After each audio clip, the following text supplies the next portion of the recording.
My girlfriend dropped a bomb one evening. Why can't you ever be as successful as my ex? I looked at her and said, you're absolutely right. He was better. Then I grabbed my phone, found her ex's number, rang him up, and told him she'd been blowing up his messages for months, crying about how much she missed him. When he blocked her, she turned around and accused me of destroying her safety net boyfriend. I'm sitting here with a cold beer while I type this, still trying to process the absolute avalanche of nonsense I just survived. For years gone in flames, but honestly, best trash I ever took out. It really started unraveling about 8 months ago. Tara and I had been together nearly 4 years by then, and were sharing the house I'd bought 2 years into the relationship. We had a simple split. I paid the mortgage since the deed was in my name. She covered utilities and groceries. Seemed fair enough to me. The first 3 years weren't perfect, but they were solid. Normal couple stuff. She worked at a little clothing store downtown. I own a small but profitable contracting company. Nothing glamorous. I drive a 10-year-old pickup, live in a regular neighborhood, and bank most of what I make. My dad always said real money doesn't announce itself. Then last summer Tara changed.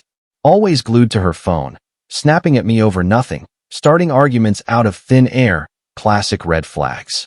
The real wake-up call was when she began holding her ex, Craig, up as the gold standard. Craig was some hotshot finance bro in the city, BMW, tailored suits, trips to 5-star resorts. They'd dated 2 years before me. She used to call him the one that got away, but never quite that bluntly until recently. It started with little digs. Craig used to surprise me with flowers at work. Craig knew how to dress when we went somewhere nice. Craig would have remembered our anniversary. I let it slide. I'm not about to audition against a ghost. Then one night in February, it went nuclear. We were eating burgers I'd grilled, nothing fancy, and she was scrolling Instagram at the table, which always irritated me. Out of nowhere, she shoves her phone in my face. Look at Craig's new beach house. Must be nice to be with someone who actually has drive. I glanced at the photo, some slick guy with his arm around a blonde in front of a mansion on the water. Good for him, I said, and took another bite. That's all you have to say? Don't you ever want more than this? She waved her hand around our kitchen like it was a prison cell. I'm proud of what I've built, I told her. Business is strong. The house looks great after the remodel. We're comfortable. She rolled her eyes so hard I thought they'd get stuck. We could have so much more if you had real ambition. Why can't you be successful like Craig? Something inside me snapped clean in half. You're right, I said, perfectly calm.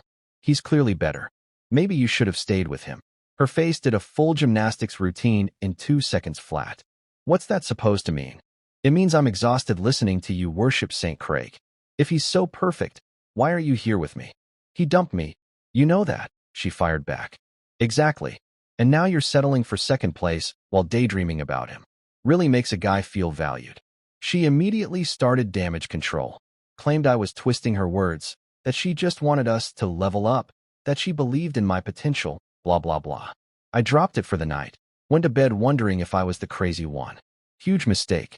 Next morning while she was in the shower, her phone on the nightstand wouldn't stop buzzing. I'm not normally a snoop, but after the previous night, I wasn't taking chances. Notifications from C red heart, red heart, red heart. I opened the thread. Yup, Craig.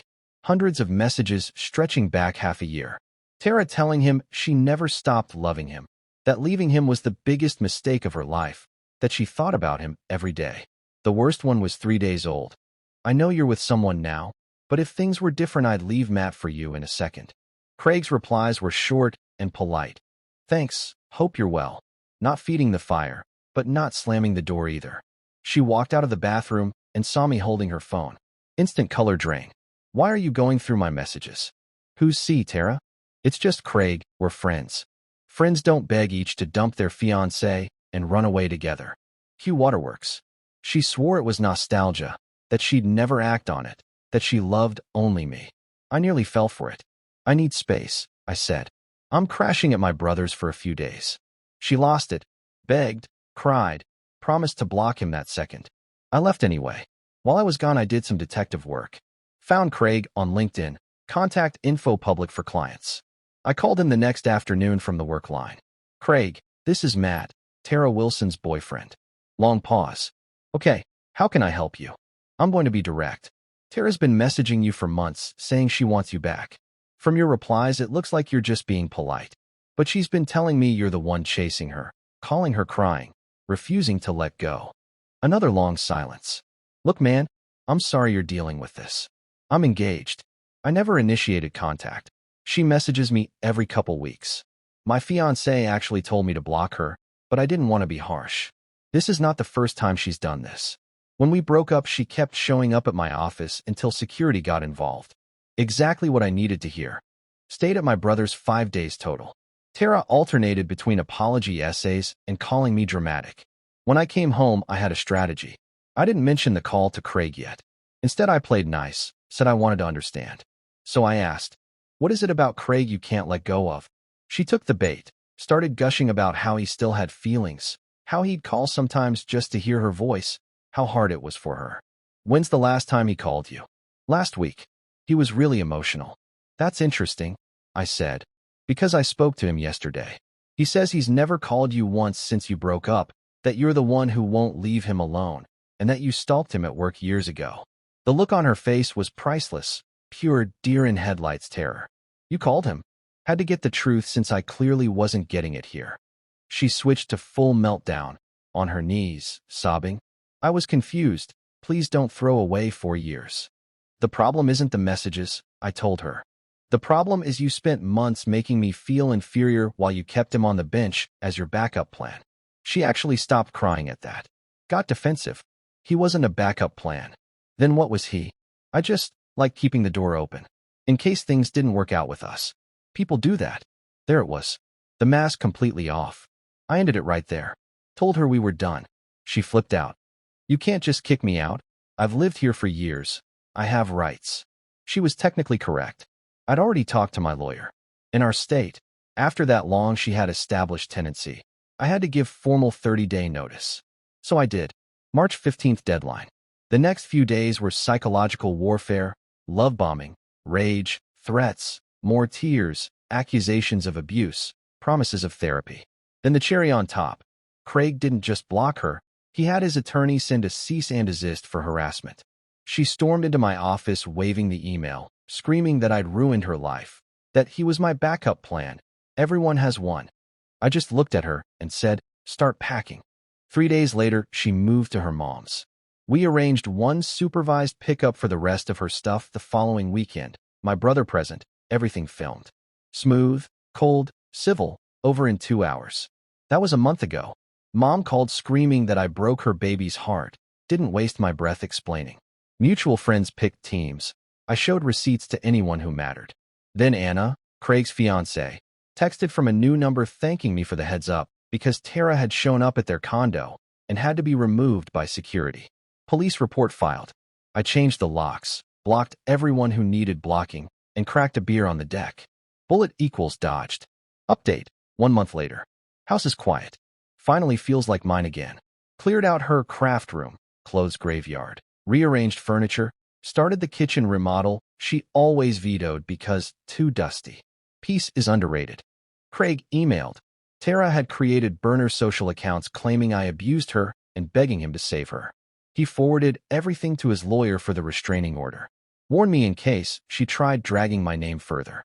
I told him good luck. Genuinely felt bad the guy was still dealing with her years later. Her mom texted asking to talk like adults. I passed. Then came the handwritten letter with my old house key. Pages of apologies, claims of sudden therapy revelations, and healed attachment wounds. I met her mom at a coffee shop just to hand the unopened letter back and make one thing crystal clear. We are finished forever. Do not contact me again. Mom's real motive slipped out. She wanted her daughter out of the house. Told her that's no longer my problem. Haven't heard from either since. Started dating Ellie, set up by friends. Normal conversation, zero comparisons, laughs at my dumb jokes. Feels foreign in the best way. Kitchen remodel looks killer. Final update, 2 months later. Business is booming, kitchen is done, deck is my new favorite spot. Ellie and I are still seeing each other, taking it slow and easy. Then the plot thickened again. Friend showed me Tara's Instagram. She's dating a guy who could be Craig's stunt double. Same haircut, same suits, same spots downtown.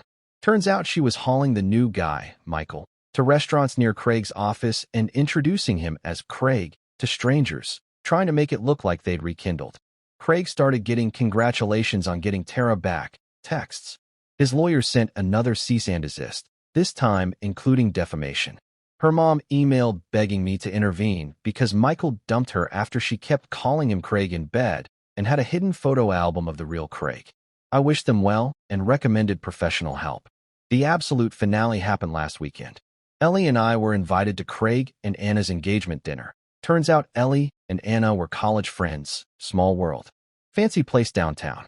As we were leaving, there was Tara at the bar, alone, staring at the door like a lost puppy. She spotted Craig and Anna leaving, screamed his name, knocked over stools trying to chase them. Security stepped in. Craig and Anna slipped out the kitchen exit. Ellie asked, "X?" I just laughed and said, "Ancient history." Drove home, deleted the last 4-year-old photos of Tara off my phone. Woke up the next morning to coffee and sunrise on my new deck. No drama. No measuring sticks. No plan B. Sometimes the best revenge is simply peace. And peace tastes damn good with morning coffee.